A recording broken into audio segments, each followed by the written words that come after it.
Nos va a acompañar en los próximos minutos el subsecretario del Ministerio de Economía y Finanzas, el contador Pablo Ferreri. Pablo, buenas tardes, bienvenido. Muy buenas tardes, es un placer estar con ustedes en esta calurosa tarde. Es así, sos contador público, ¿no? Contador público. Sí, porque hoy lo fui a buscar porque jugué a memoria y hablábamos acá con la producción, sí, contador público. Sí, con un sesgo siempre en mi primera etapa profesional hacia lo tributario, tengo una maestría en Derecho Tributario y bueno, después la vida nos fue llevando por caminos un poco más amplios. Bueno, eso te llevó además de ser el director general de rentas, como se decía habitual, que el director de la DGI. Exacto. Y en un día en el que un experto ha hablado también en algún medio de todo lo que tiene que ver con el derecho tributario en el medio rural, porque tengo que arrancar con esto que acabas de ver de Un Solo Uruguay, una primera reflexión. No sé si escuchaste la proclama, si leíste algo hoy en el día de hoy, supongo que sí. Sí, leí hoy en la prensa, de hecho ya se había producido la primera convocatoria del año pasado, algunos planteos son similares. Creo que igualmente hubo una plataforma bastante más amplia. Sí. Quizá el año pasado era algo más enfocado en el agro y por lo que vi en la prensa, hoy toma un carácter más general, con cuestiones seguridad, enseñanza, que exceden déficit fiscal, y algunas cosas que francamente yo no puedo dejar pasar por alto, que no comparto, como por ejemplo lo que tiene que ver con el cuestionamiento de las cifras del Instituto Nacional de Estadística. Con respecto a las opiniones que vierte Un Solo Uruguay, yo creo que es algo muy respetable, atendible, habrá que analizarlo, son posturas como tienen otros actores políticos en la sociedad uruguaya, más allá de la política partidaria, son acciones políticas. Lo que sí creo que no está bueno es el cuestionamiento infundado a las cuentas oficiales, los datos de las cuentas nacionales en Uruguay, no solo en los gobiernos del Frente Amplio, sino a lo largo de la historia de nuestro país, han sido datos certeros. Porque eso políticamente y públicamente no lo ha cuestionado nadie. Bueno, estuvo ayer cuestionado. No, lo de ellos, obviamente. Pero sí, en general nunca han sido cuestionados ni los datos de pobreza, ni de crecimiento, ni de déficit fiscal, ni de inflación. Sí, ha sido motivo de debate de incluir algunas cosas más, por ejemplo, en la evaluación de la inflación, pero no... Exacto, yo creo que ese es un camino un tanto complicado de ingresar, de poner en duda la confianza en las instituciones. Uruguay sí se caracteriza por algo, reitero, no solamente en estos gobiernos, sino en general, es por su institucionalidad. Es algo que nos diferencia positivamente y que tenemos que preservar entre todos, ¿no? Sí, hoy me enteré por un tributarista, que seguramente vos lo habrás leído también, que el déficit de la caja rural, es decir, lo que el Estado pone, es decir, por cada 4 pesos recauda 1,50 pesos, 1,5 pesos. Sí, eso es así. En general, cuando uno mira lo que es la caja rural, los aportes son aproximadamente 1 peso y poco, o por cada peso y poco que se recauda, se dan beneficios por casi 4 pesos, algo menos. Eso también es parte del costo del Estado. Pero eso yo creo que está bien que sea así, porque es un sector que necesita de ciertos apoyos, es uno de las grandes locomotoras de la economía uruguaya, y por lo tanto es un sector que requiere de la atención y el apoyo de toda la sociedad. Entonces, en esa línea el gobierno ha trabajado mucho. Ustedes hacían un resumen de algunas de las medidas que se han tomado. Quizás algunos actores, como en el caso de Un Solo Uruguay, pueden entender que no son suficientes, pero sí, claramente se han tomado muchas medidas y se ha estado trabajando. De hecho, en este mismo verano, en lo personal he tenido una reunión con las gremiales de productores lecheros, vamos a tener seguramente una reunión la semana que viene. Es decir, estamos trabajando todo el tiempo en estos aspectos. Quiero cerrar este tema, pero porque vos has sido muy ponderado y muy moderado en esto que yo te he preguntado, porque desde el Frente Amplio hay legisladores con nombre y apellido en sus que han sido irónicos y que se han reído de esta propuesta, es decir, el famoso enfrentamiento de la ciudad y el campo. No, yo ahí Uruguay es uno solo. No podríamos concebir el crecimiento y el desarrollo del Uruguay sin la cadena agroindustrial. Y hay mucha gente que trabaja mucho, que se desloma trabajando y que a veces tiene mejor rentabilidad y a veces tiene peor rentabilidad. Eso es parte también de los ciclos de negocio. Pero yo creo que la base de todo esto es la convivencia entre todos los actores, más allá de las diferencias, y para eso el mínimo común denominador debería ser el respeto.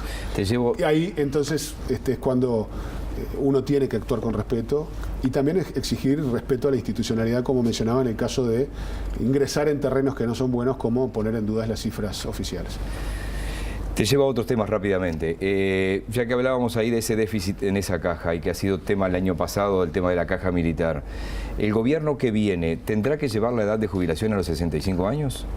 Bueno, más allá de ese hecho puntual que tú decís, yo creo que sí lo que debe hacer el próximo gobierno, y creo que no es solo una tarea de quien asuma el gobierno, sino de el sistema político país y social en su conjunto, de acuerdo, va a tener que poner arriba de la mesa una discusión sobre una reforma integral de la seguridad social en el Uruguay. Hoy, si tomamos en cuenta los déficits que generan todas las cajas, la caja general del BPS, Industria y Comercio, la caja militar, la policial, la bancaria, la profesional, etcétera, etcétera, etcétera, hoy tenemos un déficit que está en el entorno de entre 6 y 7 puntos del PIB. Bueno, es algo que debe ser corregido y que tiene en su base una muy buena noticia, que para estos efectos tiene consecuencias negativas. ¿Cuál es? La calidad de vida en Uruguay ha mejorado. Eso hace que la esperanza de vida mejore. Entonces vivimos más, por lo tanto se deben de pagar más pensiones por más tiempo.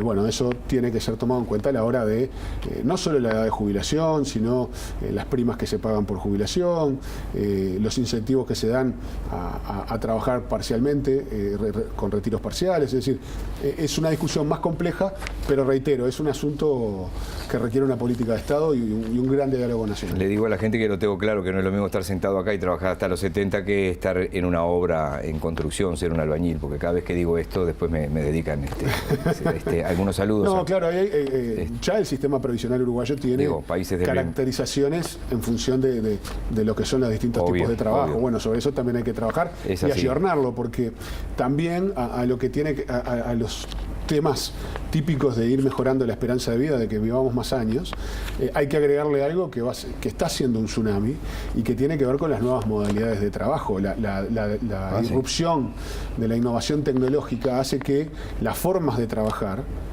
van a ser totalmente distintas en los próximos años, y por lo tanto la forma de tributar a la seguridad social e incluso de pagar los impuestos va a ser muy diferente. Todas esas cosas requieren un análisis global. Pablo Ferreri, candidato, es año de elecciones. ¿Vos vas a seguir en el ministerio? ¿Vas a integrar alguna lista? Bueno, yo obviamente voy a trabajar para lograr lo que creo que es mejor para mi país, y en ese caso es un cuarto gobierno del Frente Amplio.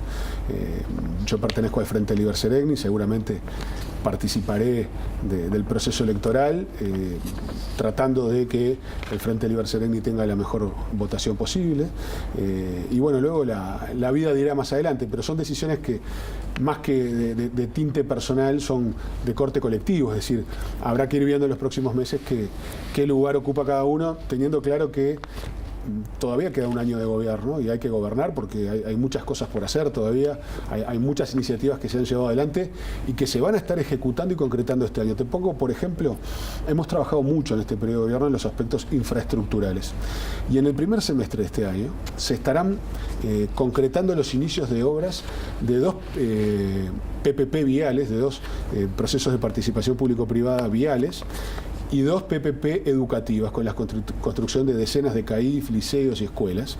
Y además va a estar comenzando también una obra muy importante para el Uruguay, como es el Ferrocarril Central.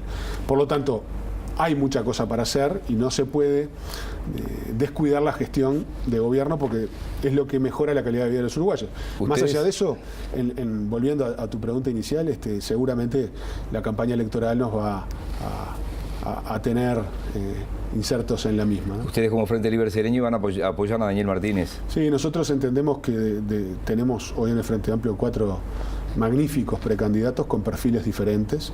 Eso es muy bueno para una fuerza política que está que debate sanamente, además se está haciendo con una gran convivencia entre los candidatos, con mucha armonía.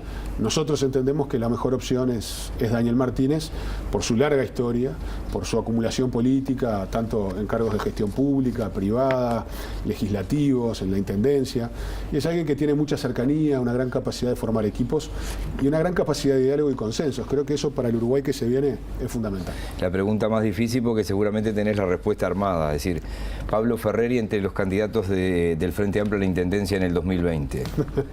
Bueno,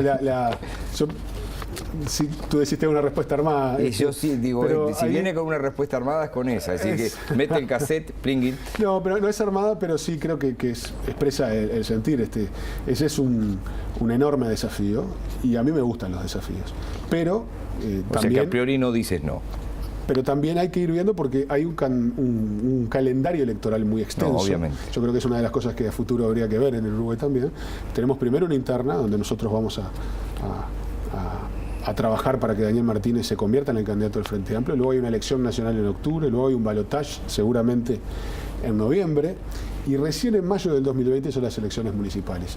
La vida dirá, Miguel, la vida Aunque dirá. te cueste creer, ya en el 97, recién aprobada la reforma, Villanueva Sarabia decía esto, que era un año y medio parado prácticamente. Sí, yo creo que es algo que habría que revisar. Bien, bueno, veremos. Me parece que sí que te vamos a ver pelear la candidatura. Muchísimas gracias. Bueno, muchas gracias. Pablo Ferreri, subsecretario de Economía y Finanzas, ya venimos.